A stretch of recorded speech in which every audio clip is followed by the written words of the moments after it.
¿Cómo están? Muy bienvenidos. Para mí siempre es un placer poder acompañarlos de viaje, al menos por ahora, de manera virtual, para conocer distintos lugares del mundo. Hoy, The Gallery Travel y yo les preparamos una charla que esperamos sea lo suficientemente ilustrativa como para que ustedes puedan imaginarse, puedan verse, puedan sentirse cerquita del Camino de Santiago.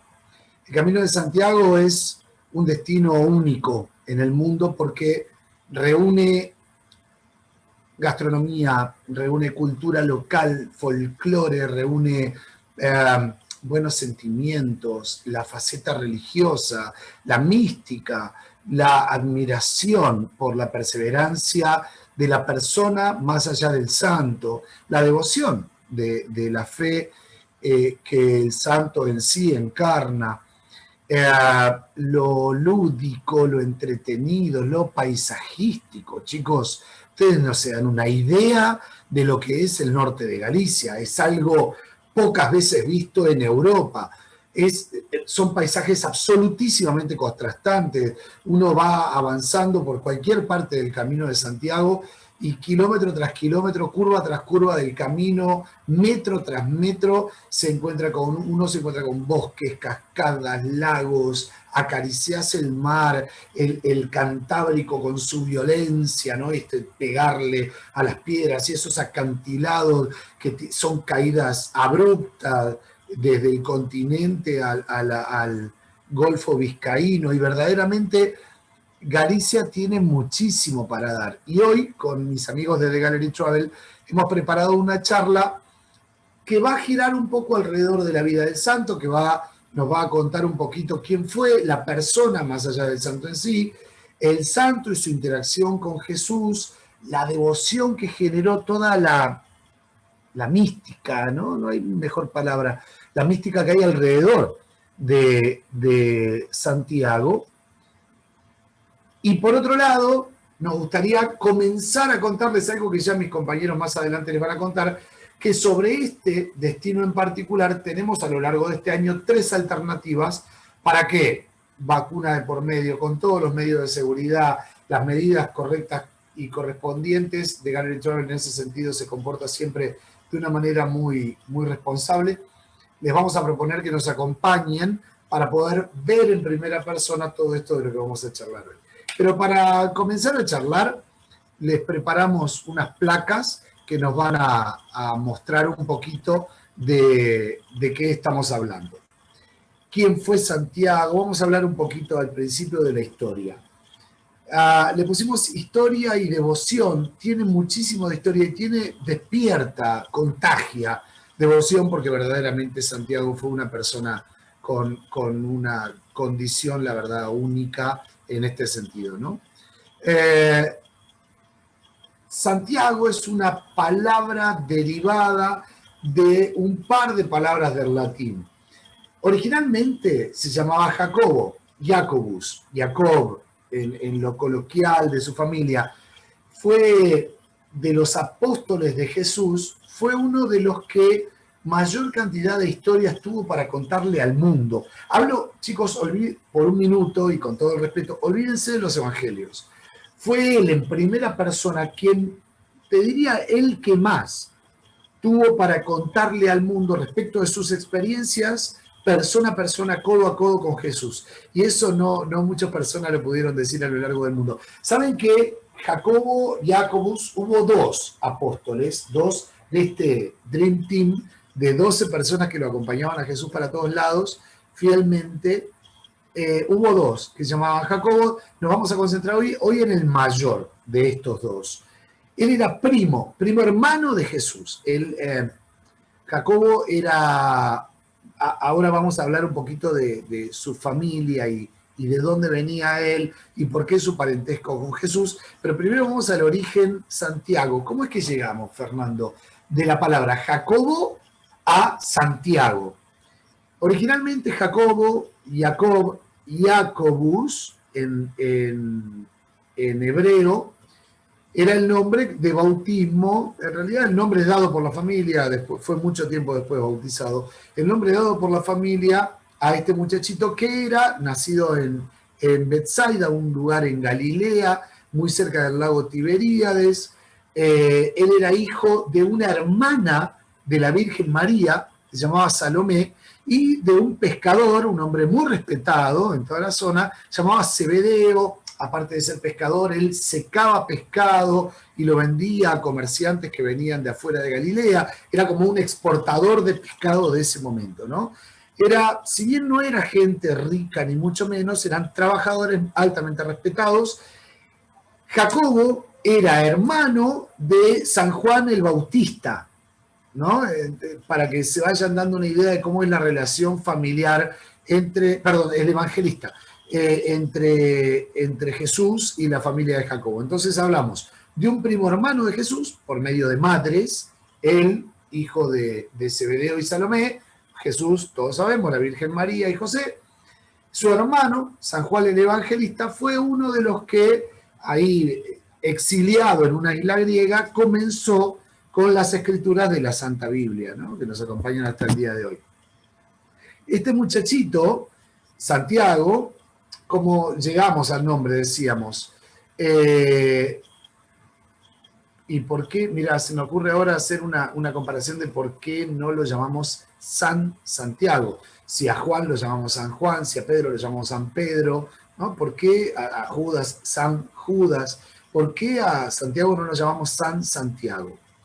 Porque la derivación hispanizada, si se quiere, latinizada del nombre Jacobus, Jacob, tiene como varias derivaciones. Lo podemos encontrar en el nombre Iago, diríamos en Argentina, Iago, Tiago, Diego, Jaime, entre otros nombres que derivan todos del mismo lugar, Jacobus. Entonces, este Jaime, Diego, Tiago, en un momento es canonizado y pasa a ser San Jacobus, San Jacob, San Jacob. Y del San Jacob, latinizado, hispanizado, nace la palabra Santiago. Aquellos niños de sus familias o amigos o en el barrio que tengan un nombre Santiago, sepan ustedes que es un nombre mal escrito, que es un nombre compuesto, son San por un lado y Tiago o Jacob por el otro lado, ¿ok? De ahí el origen del nombre de Santiago. ¿Y por qué no lo llamamos San Santiago? Este muchacho, hijo de Zebedeo, primo, hermano de Jesús, fue un seguidor muy fiel de Jesús y estaba absolutísimamente admirado de Jesús. Él era un poco menor que Jesús, absolutísimamente admirado de Jesús, y lo seguía sol y a sombra, sin cuestionar ni dar opinión. Fue de los apóstoles de los que menos se conocen intervenciones coloquiales previos a la crucifixión de Jesús. Esto es muy curioso porque después de la crucifixión, el cambio de rol en la vida de Santiago fue absoluto. Santiago se dedicó, como le dije hace un minuto nada más atrás, a llevar la palabra, él en primera persona. Su hermano, por ejemplo, lo hizo de otra forma, lo hizo por medio de los evangelios. Pero Santiago fue él, como peregrino, pueblo por pueblo, llevando la palabra de Jesús. Y esto es muy interesante, porque fue él, como les decía, en primera persona, quien, interactuando en la vida de Jesús, llega en un momento a presenciar en primera persona milagros importantísimos en la vida de Jesús. La transfiguración, por ejemplo, en el monte, esta transfiguración donde se escucha a Dios nombrarlo a Jesús su propio hijo y Jesús aparecer entre luces arriba del monte, ¿no? O la aparición de Jesús en el lago Tiberíades. Todos conocemos un poco la historia, ¿no? Esto de que poniendo a prueba un poco la fe de los apóstoles, Jesús les dice: ustedes vayan al lago Tiberíades y yo ahí me voy a reencontrar con ustedes. Los apóstoles se reúnen a la orilla del lago Tiberíades, pasan los días, Jesús no aparece, pierden un poco la paciencia y hacen lo que sabían hacer. Pedro y todos los otros, o la inmensa mayoría, eran pescadores, se suben a una barca, van a pescar, no pudieron pescar nada, la verdad la pasaron pésimo, y en un momento fue Jacobo, Santiago, y fue su hermano Juan, que caminando por la costa se encuentra con un tipo y dice: oiga, yo a usted le veo cara conocida, que estaba cocinando pescado y pan a orilla del lago. Y dice, sí, yo soy tu Señor. Y se quedó en una sola sorpresa Santiago y haciéndole señas al resto de los apóstoles que vengan rápido para la orilla porque su Señor estaba ahí y todo el resto del cuento lo conocemos y es sumamente interesante. Acá quiero hacer una pausa. Para aquellos que la religión les sea importante, pero no primordial, y desconozcan un poco de estas historias que están en los evangelios, hay alguna de estas historias que, más allá de lo religioso, que yo respeto inmensamente, tienen un tinte folclórico y de mito sumamente interesante. Estos milagros de Jesús, particularmente con los apóstoles, son dignos de escuchar y de que nos cuenten y de leerlos en profundidad, sobre todo si tienen pensado venir con nosotros allá por septiembre o octubre a esta zona del norte de España, porque habiendo incorporado estas cosas es muy interesante poder seguir los pasos del santo en esa región. Entonces, este muchachito que yo les decía que fue ahí testigo de varios milagros en primera persona, de varios milagros de Jesús, no solamente tuvo este tipo de relación de testigo fiel de los milagros de Jesús, sino que también lo hizo con la Virgen María, de una forma muy especial.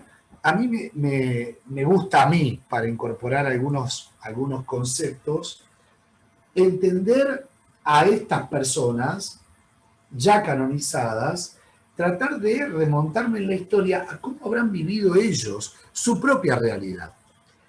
Entendamos, tu primo viene un día, hoy, y te dice, yo soy hijo de Dios, la verdad que me parió mi madre, pero yo soy hijo de Dios y vine a salvar al mundo.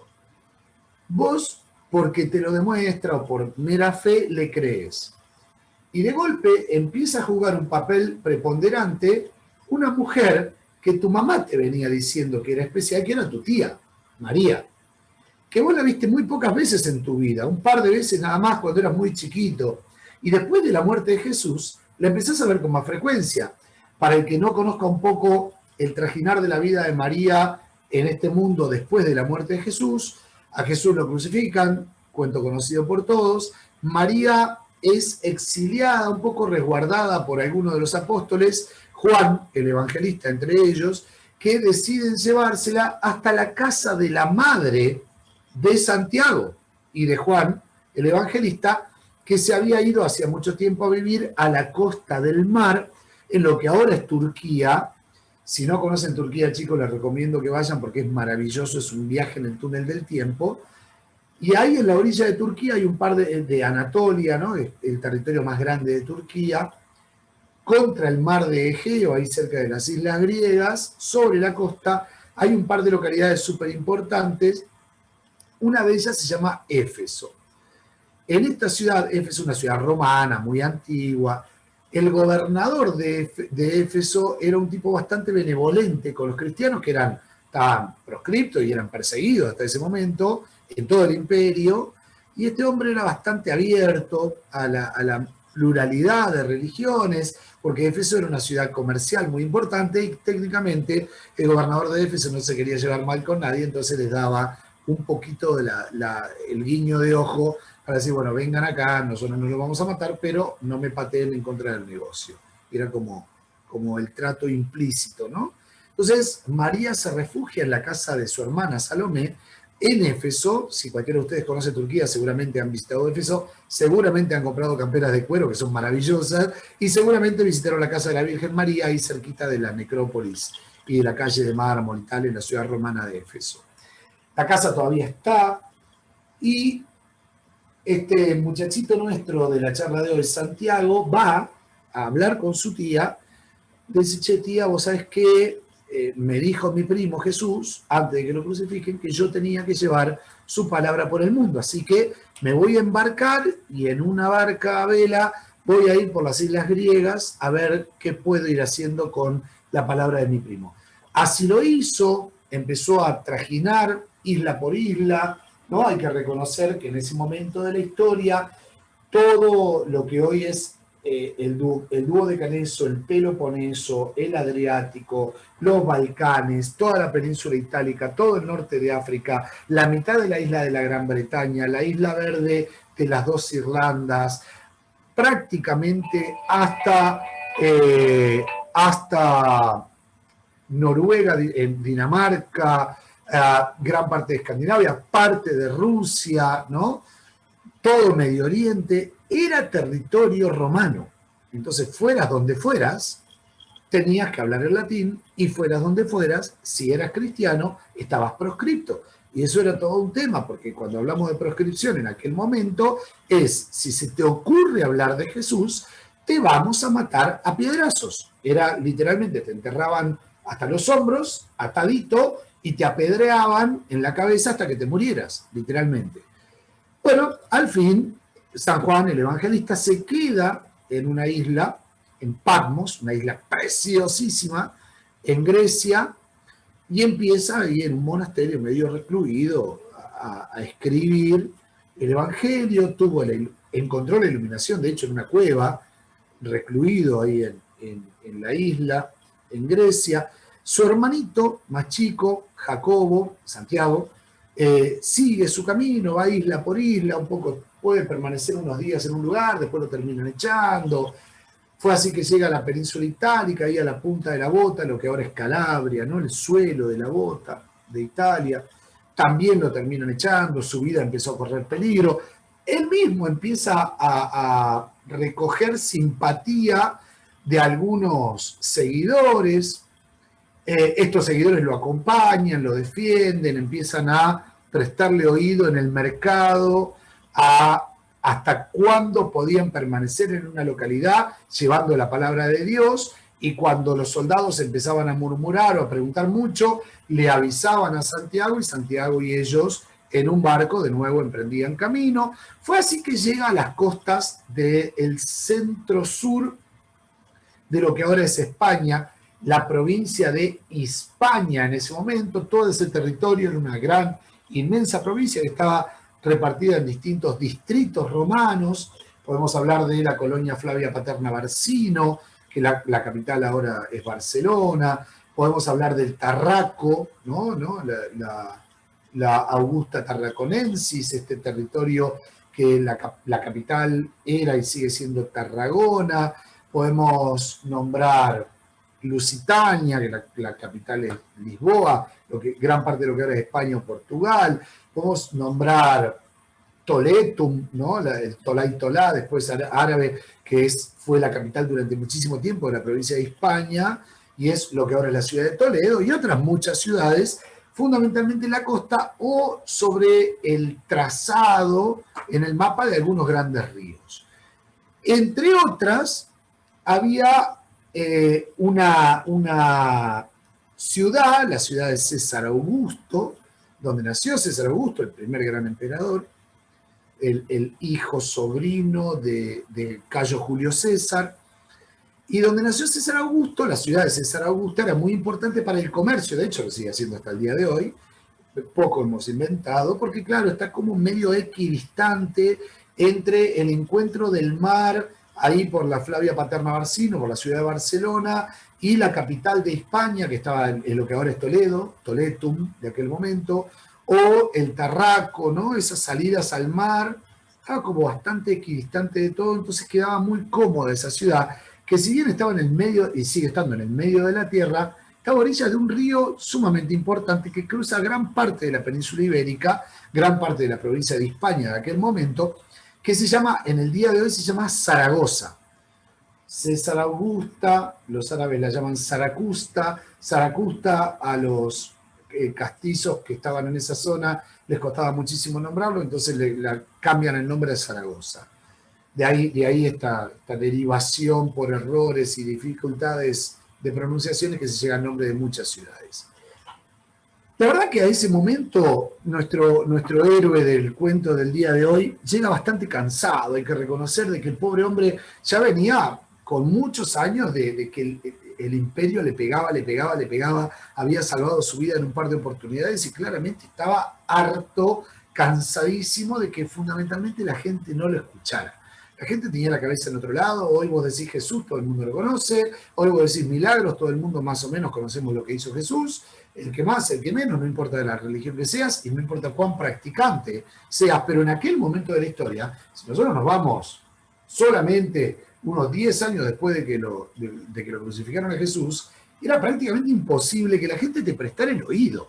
La gente tenía la cabeza puesta en otra cosa, era yo tengo que prosperar porque si no pago mis deudas me transformo en esclavo, si me transformo en esclavo andás a ver lo que pasa con mi vida y mis propiedades y mis propias tierras y yo conseguí y yo fui soldado del imperio, entonces el imperio me dio la posibilidad de que yo ahora sea mercader, entonces mi negocio tiene que ir bien. No tenían tiempo para venir a escuchar a un flaco que les hable flaco porque por problemas de alimentación, que les venga a hablar de un tipo que ni siquiera conocieron ellos, que vivía lejísimo, que sí, andás a ver lo que hizo, pero a mí, ¿qué me importa? Yo quiero mi vida de todos los días. Entonces, Santiago, un poco agotado por esta cuestión de desinterés de la gente, y otro poco, claro, por la persecución de los romanos, que sí sabían perfectamente todo lo que había pasado en la provincia de Galilea, y los había proscripto, insisto, un poco cansado por estas dos cosas, un día Santiago se acuesta a dormir a orilla del río Ebro, ahí calculo que habrán hecho su barbacoa o algo así. Entonces se acuesta a entredormirse, porque había que estar todo el tiempo muy alerta, fuera de la ciudad amurallada, y se apoya ahí en una piedra, en un pilar de jaspe. Yo no sé si alguno de ustedes lo conoce, pero el jaspe es como el mármol, pero de un color rosado como el chicle, ¿no? Una cosa así, como una goma de mascar rosada de fruta, así ese color con vetas bien blancas. Que no es muy común en esa zona, pero hay algunos vestigios de ese jaspe, de ese tipo de mármoles en la región del río Ebro, ahí en donde ahora es Zaragoza. Entonces, fuera de la ciudad amurallada, se acuesta ahí a descansar un poco, medio cansado ya, y fue el Santiago el que presencia, y fíjense lo importante de la vida de este muchacho como testigo, presencia, te diría, uno de los milagros más importantes de la Virgen María en toda la historia, hasta nuestros días, que fue el milagro, el primer milagro, fue 2 veces en la vida de María, el primer milagro de la bilocación de María. Para que no sepa de qué se trata, hubo en la historia de la Iglesia cristiano-católica, hubo solo 2 personas con el don de la bilocación, de poder estar en 2 lugares a la misma vez y que se pueda constatar. Una fue la Virgen María y otro fue San Pío de Pietrelcina, un personaje que también da para una de estas charlas porque si hay folclore en la religión, San Pío de Pietrelcina tiene para dar, cortar y regalar. Pero no nos desviemos. La Virgen María, viviendo aún en Éfeso, estando en la casa de su hermana, aparece en cuerpo y alma, sin dejar Éfeso, aparece en el mismo momento parada sobre esa piedra de jaspe, sobre ese mármol rosado, para hablar con su sobrino. Le dice: mi hijo no me va a aflojar en este momento, oiga, si venimos bien, usted acuérdese de que en la mitad del partido las cosas se pueden complicar, pero más adelante ya vas a ver que vamos a tener un Vaticano y un montón de cosas más. Entonces fue la Virgen María, gracias a este milagro de la bilocación, que le da fuerzas a Santiago para continuar su peregrinación. Y acá es la historia la que empieza a acercarse a lo que nos interesa. Santiago empieza a caminar distintas colonias romanas que había dentro de la provincia de Hispania. Y acá quiero hacer un stop en la vida de Santiago. Vamos a quebrar, a romper un mito. Cuando hablamos del camino de Santiago, tenemos que entender de que esta frase corresponde a una construcción lingüística del castellano que nosotros ya casi no utilizamos. El camino de Santiago no es el camino que hizo el santo, porque de hecho el santo hizo miles de caminos dentro de la península ibérica. El camino de Santiago es el camino que sigas vos cuando vayas a Santiago de Compostela. Es camino de Santiago de Compostela, ¿ok? Voy de camino, voy hacia allá. De ahí la frase del camino de Santiago, porque muchas personas con las que me toca hablar, como con ustedes, entienden que el camino de Santiago es estrictamente el que hizo el santo, y no hay nada más lejos de la realidad que eso. podemos presuponer, saben que algo muy bueno que tenían los romanos es que dejaban asentado absolutamente todo. Todo lo que les pasaba en la vida, todo lo que pasaba con el comercio, los que se portaban bien, los que se portaban mal, ellos anotaban todo, tenían escrito absolutamente todo. Y gracias a esos escritos podemos entender por qué lugares pasó Santiago en su peregrinar por la península ibérica. Pero hay como huecos en el camino. Y esos huecos en el camino generan hipótesis. Yo puedo tener la hipótesis de que, si alguno de ustedes conoce el mapa de España, siguiendo el río Ebro, tiene que haber subido el santo de camino del río Ebro hasta Pamplona, y de Pamplona tiene que haber seguido por Aragón hasta Galicia, y en Galicia se tiene que haber establecido en la ciudad de Asegonia, ¿no? La Asegonia romana, que era una ciudad chica en el norte, con poca importancia comercial, pero mucha importancia geopolítica, ¿no? Ellos, los romanos, se establecieron ahí para defender el territorio de España, pero eso da para otra charla. Uno puede presuponer cuál fue el camino que hizo el santo en base a algunas hipótesis, a registros históricos, pero nadie tiene la verdad de la milanesa. Nadie, esto hay que decirlo así. Nadie sabe exactamente cuál fue el camino que siguió el santo para llegar a Segoña, ni tampoco qué fue lo que lo motivó.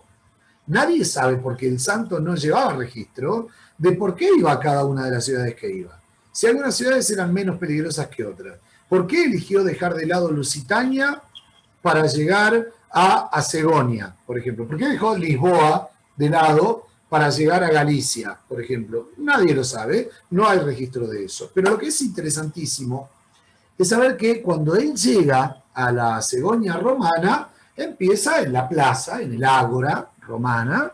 Saben que las ciudades romanas tenían dos calles, fundamentalmente, todas. Tenían dos calles que se cruzaban en un punto, no sé, como la séptima, no sé, alguna avenida importante que la cruce, y ese punto que se llamaban Cardo y Decumano. El Cardo y el Decumano, cuando se cruzaban, generaban un punto, y ese punto era el centro neurálgico de la ciudad. En ese centro neurálgico de la ciudad había una plaza inmensamente grande, siempre con un fuego, eso era muy griego en realidad, ellos lo trajeron de Grecia, con un fuego con carbón de piedra permanentemente encendido, para que cada uno pueda sacar fuego, ir a prender sus hornos, trabajar o lo que quieran. Y alrededor de esa plaza había un sistema comercial de clase alta. Esa plaza normalmente en una de las puntas, en una plaza, un rectángulo largo, en una de las puntas tenía normalmente un altar para la celebración de fiestas de algún dios, tal, de la religión que fuera. Y en la otra punta de la plaza normalmente había una basílica. La basílica era un edificio normalmente de planta cuadradita, ¿no? Angular, con columnas, abierto, sin paredes, con un techo muy alto, y ahí es donde se impartía justicia, donde se celebraban algunas ceremonias de bodas, o los políticos se proponían con su ropa blanca, cándida, ¿no? Así como yo, por eso era la palabra candidato, la ropa era cándida, blanca, impoluta, ¿no? Entonces ahí se iban a proponer, ahí es donde se reunían algunos fondos en estas ciudades romanas para distintas obras que hubiera que hacer. Si bien en las ciudades romanas no se cobraban impuestos, era interesante saber que en la basílica, en un momento, en el ágora, se ponía una caja donde los comerciantes tenían que aportar dinero para hacer cloacas, para hacer un acueducto nuevo, lo que hiciera falta en la ciudad. Dato, ¿saben cómo se llamaba esa caja chiquitita donde todo el mundo ponía sus pecunios, estas monedas de oro y plata? Esa caja se llamaba fisco, la caja. Les debe sonar a más de uno de ustedes. Y Santiago tuvo si se quiere, la caradurez, hiperjustificada por su fe, de dar sus discursos en público en el ágora de la Asegonia romana. Estamos hablando de una ciudad que estratégicamente era importantísima, entonces todo lo que pasara en Asegonia se enteraba todo el imperio, al día siguiente estaban todos enterados, todos.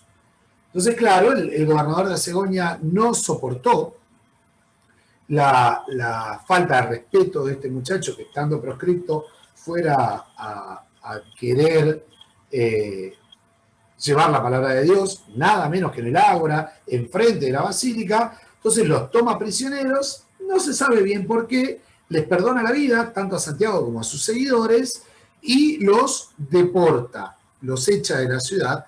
Al echarlo de la ciudad, Santiago decide llegar a volverse a Palestina, y ahí en Palestina es donde, por llevar nuevamente la palabra de Jesús, los patriarcas judíos lo acusan de generador, esto sí está sentado textual, por eso lo puse en la presentación que vi, lo que ven ahí lo puse entrecomillado, porque es textual de escritos romanos, generador de revueltas, planteos intolerables y alboroto público. De eso es que lo acusan los patriarcas judíos a Jacobo, a Jacob, a nuestro queridísimo Santiago, y ahí sí el gobernador de Palestina particularmente, llamado Herodes Agripa, decide decapitarlo públicamente. Y no solo eso, así termina la vida del muchacho, pero la historia recién comienza. No solamente que decide decapitarlo, sino que de una manera terriblemente cruel, la verdad que yo no me explico ni el por qué ni cómo, decide que sus restos, a pesar de que él era ciudadano romano, su padre un comerciante y tal, eran gente reconocida, decide que sus restos no puedan ser, y esto era sentencia para siempre, no puedan ser enterrados en un cementerio romano. Eso era más grave que la muerte en sí. Eso era más grave que la decapitación. Porque eso significaba que no eras parte de la historia, nunca habías pasado por este mundo. Si no eras enterrado, si tus restos no eran enterrados en un cementerio romano dentro de los márgenes de una ciudad, ya está, no pasaste por este mundo. Y eso fue complejo. Pero los seguidores de Santiago, fieles, ¿se acuerdan que yo al principio de la charla les dije, esta es una historia llena de fidelidades? Los seguidores de Santiago deciden en un momento desenterrar el cuerpo que lo habían tirado en medio de las piedras, allá lejos en un monte, fuera de la ciudad, deciden desenterrarlo, lo envuelven en paños con una serie de productos naturales para conservarlo un poco, sales y tal, lo suben en un carruaje, después lo suben en una barca, van isla por isla recorriendo el Egeo, llegan al Mediterráneo, se pasan al Atlántico, desembarcan en lo que ahora es el norte de España, norte de Galicia, donde había un faro que funcionaba desde la época de los romanos, de antes, inclusive desde la época celta. Los romanos le llamaron Finisterre, el final de la Tierra, ahí terminaba el planeta, teóricamente para los romanos, abajo habría 4 tortugas que sostenían el mundo, pero de ahí en adelante era agua cayendo al espacio mismo, para los romanos, ¿no? Llegan al puerto de Finisterre, los seguidores de este muchachito, y deciden llevarlo a una antigua necrópolis romana que había fuera de lo que era la ciudad de Iria Flavia. Iria Flavia era una ciudad terriblemente cosmopolita, muy grande, había sufrido algunos enfrentamientos y guerras, por eso tuvo una fundación, destrucción, refundación, redestrucción, refundación de nuevo, 3 veces. Y claro, se iba moviendo de lugar la ciudad cada 50 o 60 años, y eso generaba que lo que era el centro de la ciudad ahora ya no lo era, lo que estaba amurallado ahora ya no lo está, y lo que era un cementerio romano ahora queda en el medio del campo.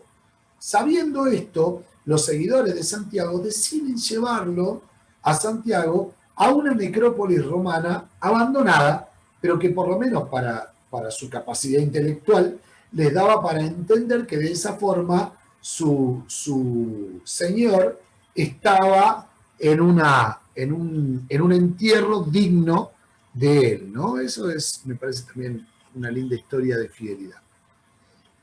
Vamos a adelantar la historia, porque si no estaríamos acá hasta el sábado que viene, y vamos a adelantarnos 800 años, así, de una placa a la otra, adelantamos 800 años, y fue allá por el año 843, más o menos, que un campesino en la noche va ahí con sus ovejas y sus chivos, caminando en el medio de la nada, en el bosque, trashumando, ¿no? Ahí haciendo sus campamentos, y nota que en el medio de un bosque, niebla de por medio, los que conocen Galicia y los que no conocen, yo los invito a que me acompañen. Yo no sé si es en la de octubre, creo que voy a viajar yo, pero el bosque donde estaba originalmente el entierro del santo es algo maravilloso. En el atardecer y en el amanecer se cubre con una niebla muy especial por la humedad que recibe del Atlántico. Es un lugar bellísimo, con una mística muy particular. Y este campesino, caminando ahí con sus animalitos, ve muchas luces que se movían y salían de ese bosque.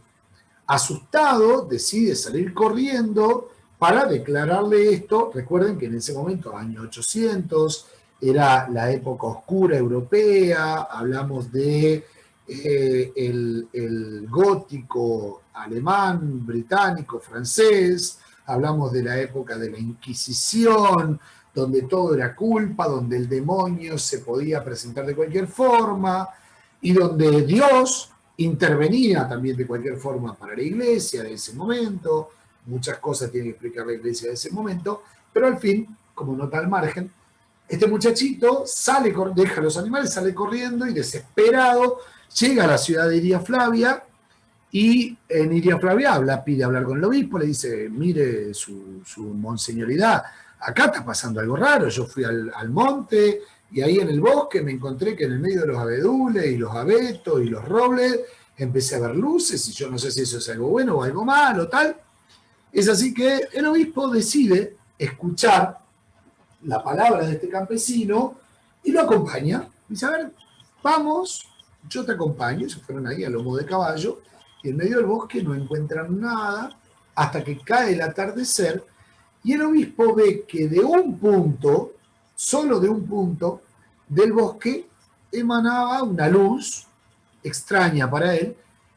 Va él hacia esa luz y encuentran el entierro del que él termina determinando era Santiago. Acá también quiero hacer una pausa. ¿Había estudio de ADN en ese momento? No. ¿Había registro escrito textual de dónde lo habían enterrado el santo? No. Sí hay un registro de los seguidores de Santiago describiendo la tumba, que tenía mucha similitud, según dijo el obispo, y los obispos en teoría no mienten. ¿Existía en Europa en ese momento el comercio de reliquias sagradas? Sí, sí. De hecho, el papa de ese momento se llamaba Clemente IV, fue el que compró la lanza que teóricamente le clavaron en las costillas a Jesús. Y esa lanza está en el Vaticano, hoy sobre el baldaquino, en el altar más importante del Vaticano. Entonces, había un comercio, y era importante tener alguna reliquia sagrada, sí era importante. ¿Qué significaba tener una reliquia sagrada? Que tu ciudad pasaba a tener mayor presupuesto del Vaticano, que tu ciudad podía recibir peregrinos, y eso movía la economía interna, entonces le convenía a la clase dirigente, sea religiosa o sea política. ¿Quiero decir con esto que el obispo mintió? No, solamente me gusta plantear el panorama completo para que cada uno o investigue más o saque sus propias conclusiones, ¿ok? Entonces el obispo dice, sí, no, esta es la tumba de Tiago, de Santiago. Esta es, la encontramos. Finalmente, avisarle al Vaticano. Y el Vaticano rápidamente, el Papa Clemente, manda una bula reconociendo, rápidamente fueron como 3 años, reconociendo la tumba del santo y hace el primer envío de dinero para poder construir una ermita, un lugar para veneración. No fue hasta poco tiempo después que se entera, llega a los oídos de un muchachito que parece que era, a las chicas les cuento así entre nosotros, parece que este tal Alfonso II de Asturias, parece que era muy lindo chico. parece que tenía así como una mirada muy varonil, porque le llamaban Alfonso el Hermoso, ¿no? Fue un rey importantísimo antes de que España fuera España. No importante, importantísimo. Fue él el primero en empezar a expulsar a los moros, a los árabes, del territorio ibérico. Fue él, este chico del que estamos hablando ahora. Alfonso II se entera ahí en Asturias viviendo, se entera de que habían descubierto la tumba del primo de Jesús, de uno de los santos, de uno de los apóstoles, santo importantísimo, el que llevó la palabra de Dios de nuestro Señor Jesucristo por toda Europa. Entonces decide él, con una comitiva de su corte, ser el primero de los peregrinos que vaya a visitar la tumba del santo. Cuando llega a lomo de caballo, ve que el entorno era boscoso, ve que no había camino, ve que había solamente una ermita, y fue Alfonso II el que decide y financia la construcción del primer camino a la tumba de Santiago Apóstol y la construcción del primer santuario, que fue una iglesia no mucho más grande que la habitación de cualquiera de las casas de ustedes, ¿no? Una iglesia pequeña alrededor de la ermita que ya estaba construida para la tumba del santo. Fue entonces así que nace el primer camino de Santiago, que fue el que hizo justamente este rey de Astur. Fue el camino que siguió a la tumba del santo. Es muy conocida la historia a partir de ese momento, insisto, mito y devoción se llevan siempre de la mano, y un poco promovido por esta lucha de poderes y de fe también entre cristianos de aquel momento y los moros, musulmanes, islámicos de aquel momento también, esta rivalidad y necesidad de ocupar territorios y de recuperarlos de parte de algunos y tal, lo lleva a que surgen algunos mitos, y uno de ellos es que con frecuencia en las batallas que las tropas de Alfonso II de Asturias mandaba a pelear en contra de los moros, siempre había alguien que veía al santo montado en un caballo blanco, ¿no? Con la cruz de los cruzados, de más adelante fue esta cruz que ven en la foto la que adoptan los cruzados, cosa que también me parece que la iglesia cristiana debería explicar en algún momento. Los cruzados adoptan esta cruz de Santiago para llevar la fe de Dios por el mundo, y fue que así nació la costumbre mitológica, si se quiere, de que siempre había alguien que en alguna batalla en el norte de España lo veía al santo en su caballo blanco con su bandera, ¿no?, de Asturias ahí en alto, peleando contra los moros. Entonces, no me preguntes por qué, pero a un santo le pusieron como apodo, de hecho, hasta el día de hoy, en el norte de España le siguen diciendo el Matamoros a Santiago, ¿no? Algo bastante contradictorio, si se quiere, un hombre que, si uno estudia un poco la vida de Santiago, de hecho, por la charla que venimos teniendo, pueden deducir ustedes que fue un hombre de paz, un hombre de bien, un hombre de palabra y no de armas, pero los asturianos decidieron llamarlo el Matamoros, y ese apodo todavía lo lleva como mote por nuestra vida este santo Santiago. Vamos a ver el Camino de Santiago un poco al día de hoy.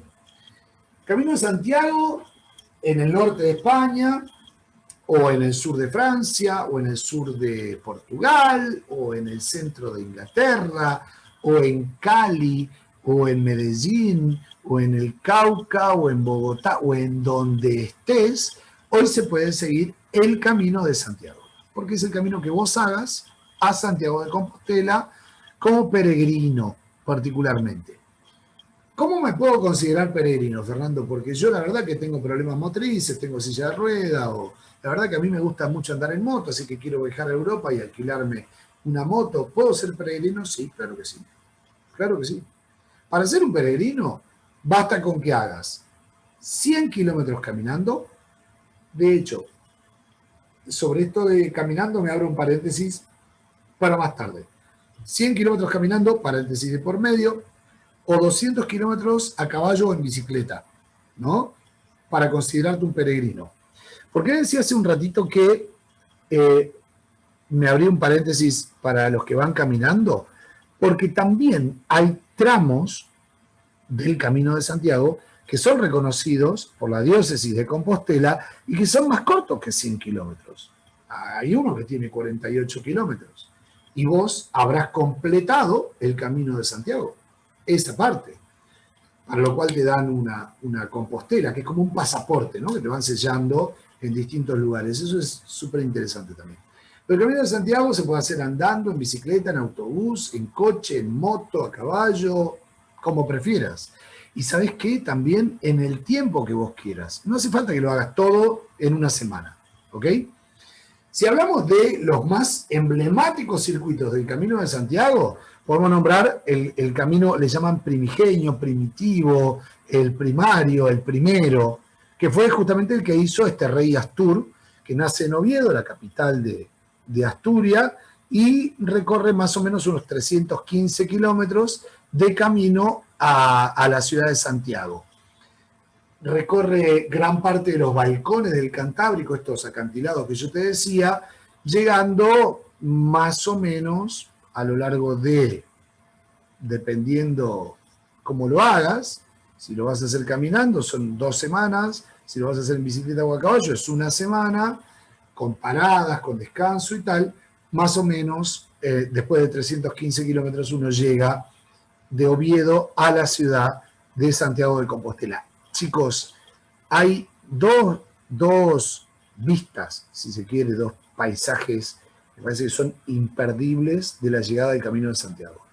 Uno es el camino aragonés, el camino primitivo, este que les estoy mostrando. Ahí lo ven en el mapa, ¿no? Ven que va cerquita del Cantábrico y después se va metiendo rumbo a Lugo, ¿no? Rumbo a Mélide, rumbo a Santiago. Pero en lo particular, la llegada caminando a un monte que está muy cerquita de Santiago, tiene una vista panorámica de la ciudad que es preciosísima, es esta. Y la otra es la llegada también al mismo monte, pero en otro mirador, que es el que vamos a hacer con mis compañeros de The Gallery Travel. En septiembre, en octubre, y si no me equivoco también en noviembre, ya alguno me va a corregir si me equivoqué. Otro de los caminos es el camino francés. Este camino es el que vamos a hacer en septiembre y en octubre. El camino francés es considerablemente más largo. Lo vamos a hacer en autobús. Nosotros, les hago un paréntesis nada más, siempre vamos a arrancar desde la ciudad de Madrid, visitando Zaragoza, vamos a llegar al santuario de Lourdes, que es algo preciosísimo, la verdad. Ese cruce de los Alpes es algo increíble de lo paisajístico, y Lourdes es altamente movilizador, Lourdes es precioso. Y después vamos a iniciar el Camino de Santiago, el camino francés, de Saint-Pied-de-Port. Lo vamos a iniciar en autobús, ¿no? Y vamos a ir haciendo varias localidades, porque claro, son 30 y pico, casi 35 días caminando, si no es un montón de tiempo. Y claramente cualquiera que quiera hacer tramos caminando, cuando vayamos juntos, lo va a poder hacer. Yo normalmente acompaño a la gente caminando o en bicicleta, es súper interesante, es muy lúdico, se puede interactuar mucho con la gente del lugar, es súper, súper lindo, y el que no quiere, obviamente, sigue con el autobús hasta la ciudad de Santiago de Compostela. Y les decía, la vista que hay de la llegada a Santiago de Compostela en el camino francés, inapelablemente es la mejor. Es este camino que ven acá, sale de Saint-Pied-de-Port, Saint-Jean-Pied-de-Port, y llega, va por Pamplona. Pamplona es un pueblo bellísimo. En Logroño, chicos, se toman unos vinos de Rioja en Logroño que son increíbles. El que le guste disfrutar de los viajes con todos los sentidos, inclusive con los sabores, los perfumes y tal, este es un recorrido que les súper, súper, súper subrayo. Déjenme ser enfático en esto, porque ya sea que lo hagan con nosotros en los grupos que vamos a hacer este año o decidan hacerlo más adelante, este recorrido es maravilloso. Porque, insisto, Pamplona, con los encierros en San Fermín, con todo su folclore, ¿no? tan particular. Logroño con sus vinos de Rioja, sus paellas, sus cazuelas, súper, súper rico, una comida increíble. Burgos, la Catedral de Burgos. Muchachos, es increíble. Mirá, si cualquiera de ustedes conoce París, Notre Dame de París no le limpia la suela de los zapatos el frente de Notre Dame de París al frente de la Catedral de Burgos, que es una de las catedrales del gótico primario del gótico, del primitivo, del primer gótico, debe ser de las catedrales más importantes que hay en todo el mundo. Esta es la de Santander, es increíble, increíble.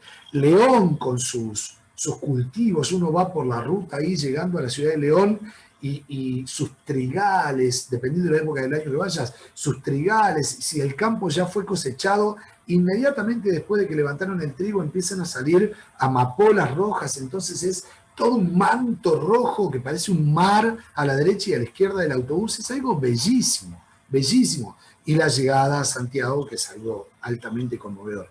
Este es un recorrido que yo les sugiero.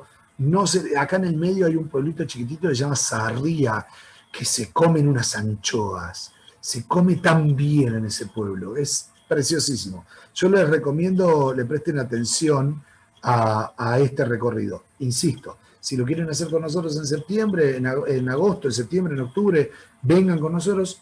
Prefieren hacerlo más adelante, háblenlo con las chicas de comercial de The Gallery Travel, porque este recorrido es imperdible. Largo, pero imperdible.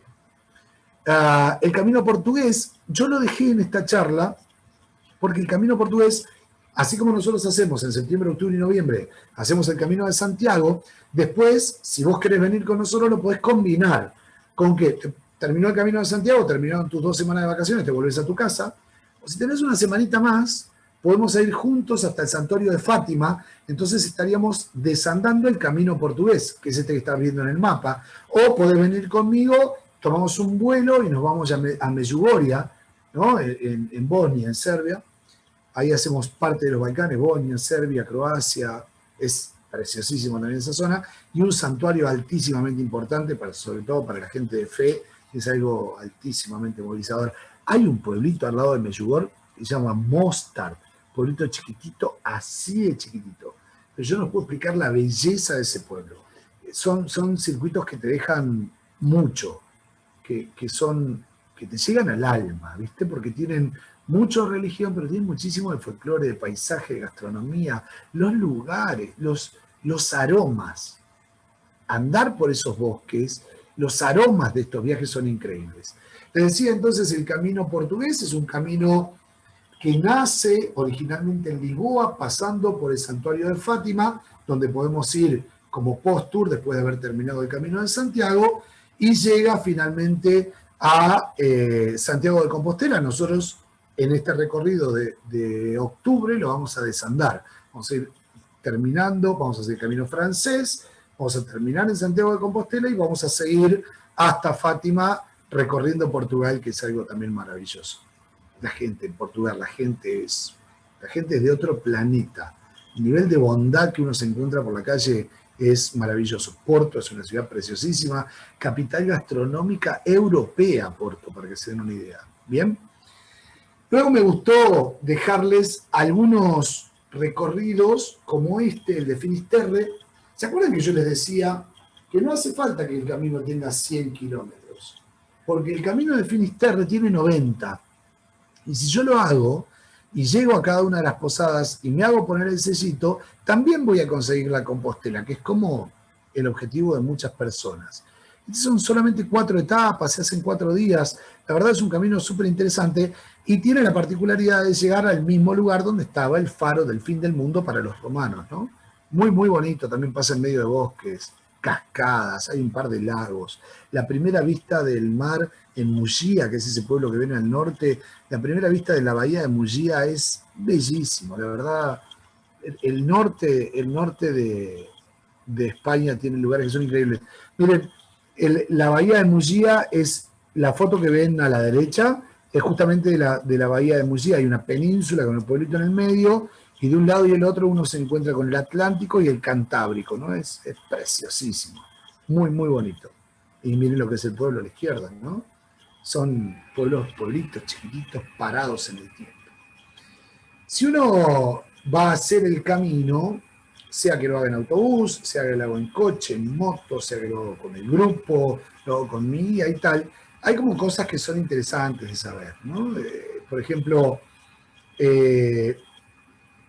en la salida de septiembre, si no me equivoco, vamos a pasar por San Sebastián de Garabandal, un pueblo que tiene una historia muy particular, con un grupo de niñas que intervinieron, y en algún caso una de ellas sigue interviniendo, sigue teniendo diálogo fluido con la Virgen María, y esto lo sigue haciendo hasta el día de hoy.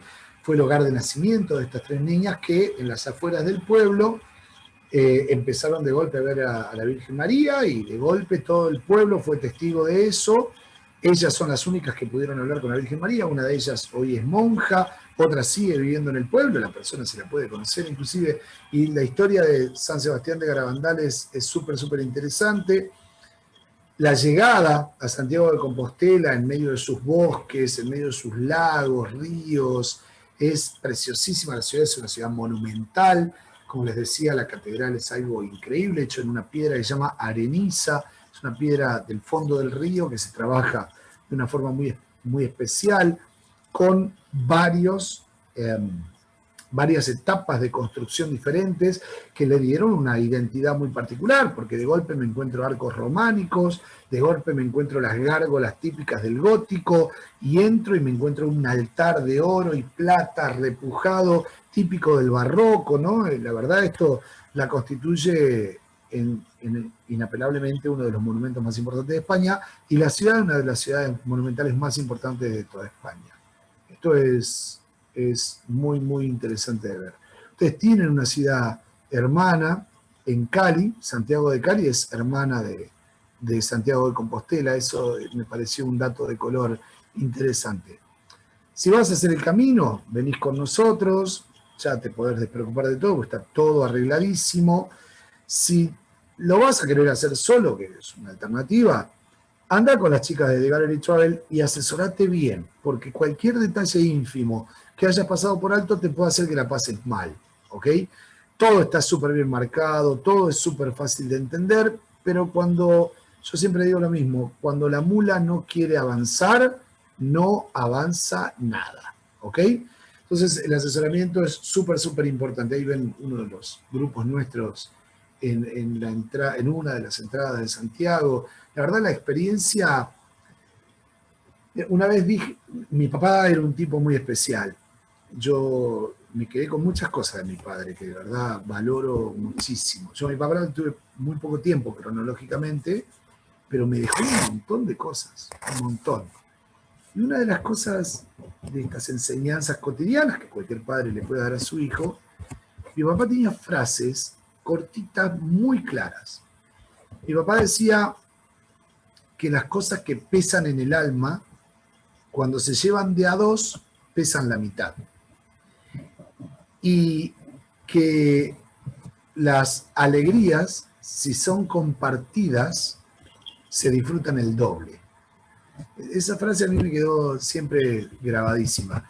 Y me parece que un viaje que te da tanto como el viaje del Camino de Santiago, es un viaje que si vos lo podés disfrutar en compañía de gente que vaya con la misma expectativa que vos, con las mismas ganas de pasarla bien que vos, y con esa voluntad de compartir, con lo importante que es esa palabra, y sintetiza tantas cosas, me parece que el viaje se disfruta muchísimo más. Y en grupo, yo lo noto, ¿sabes qué? Como guía, a mí me toca, yo soy un afortunado de la vida, yo tengo que dar gracias hoy y siempre por lo que hago. Una de las cosas que yo más disfruto cuando viajo es en el atardecer, esas rondas de café o de charla que se da alrededor de una mesa, ya después de haber pasado el día, después de haber vivido el repaso coloquial, ¿no? Cuando nos sentamos y empezamos a comentar, ¿viste tal cosa? Sí, y le tomaste una foto a tal otra, no sabés la foto que tengo yo, te la paso para que se la puedas mandar a tu familia y tal. Entonces, ese compartir hace que este tipo de viajes sean muchísimo más disfrutados, claramente. Ahora bien, a ropa, calzado, siempre va a hacer falta que te asesores muy bien, porque dependiendo de la época del año en la que vayas, dependiendo del tipo de camino que vayas a hacer de Santiago, lo que vas a necesitar como ropa va a ser una cosa u otra. Tenés que saber que mis compañeras de Gallery Travel tienen una serie de empresas que nos prestan servicio en distintos lugares del Camino de Santiago, porque sea que lo vas a hacer en autobús o sea que lo vas a hacer caminando, es probable que la maleta grande te genere un incordio, entonces tenemos compañías que te llevan la maleta de un hotel al otro sin que vos te tengas que preocupar por eso, vos solamente te preocupás por tu bolsito de mano y eso es súper, súper interesante. ¿Bien? La gastronomía, chicos, la gastronomía, por Dios, lo que se come en esa zona. Luego, yo acá puse un poco esto más referido a aquellos que van a hacer partes interesantes del Camino de Santiago a pie, que si bien tenemos la posibilidad de hacerlo en septiembre, en octubre, en noviembre, cuando vamos, no es prioritario que tengas entrenamiento. Sí, si lo vas a hacer solo, sí, si vas a hacer 300 kilómetros caminando, en ese caso sí. Te recomiendo que estés entrenado, te recomiendo que tu calzado no sea nuevo. Esto quiero ser enfático.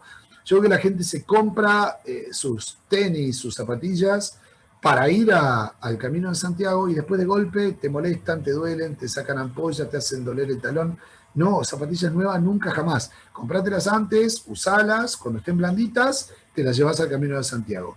Te repito, solo en el caso de que vos decidas hacer tus 200, 300 kilómetros caminando. Si vas a ir con nosotros, que gran parte del recorrido es en el autobús, me parece que no te hace falta tener estos consejos en cuenta, aunque mal no viene. ¿Ok? La tecnología para cualquier viaje, para este y para cualquiera, es súper importante. Mapas, fotos, GPS, mensajes con mi familia, tal. Y la credencial del peregrino. Esto nosotros cuando vamos, se los preparamos a nuestros turistas, que como ustedes van entusiasmados de poder hacer el Camino de Santiago, e independientemente de hacerlo en el autobús, vamos en los lugares que la diócesis lo permite, vamos estampando los sellos para que a vos te quede un registro de haber pasado por un lugar o el otro en el Camino de Santiago. Y me parece que esto es un registro que para la vida vale un montón. Es de las pocas cosas que merece la pena atesorar, me parece, ¿no? Este es un registro de una persona que hizo 3 caminos distintos del Camino de Santiago. Este es un devoto peregrino. Bien. Y hay una frase, hoy veía que uno de nuestros compañeros cuando entró a la reunión y se presentó, saludó, me pareció encantador que salude con esta frase, que es una frase que define mucho el espíritu del Camino de Santiago. Y ustedes lo van a escuchar todo el tiempo. Lo van a escuchar en un restaurante, lo van a escuchar caminando por la calle, lo van a escuchar cuando salgan de un local comercial, lo van a escuchar si deciden caminar parte del camino, van a escuchar 2 palabras que definen todo lo que otra persona te puede desear en esta región. Y es ese escudito que ven. Buen camino. Así que para ustedes, mis queridísimos amigos, por su atención, inmensamente agradecido, por su paciencia, muchísimas gracias. Y para su vida, yo también quiero desearles buen camino.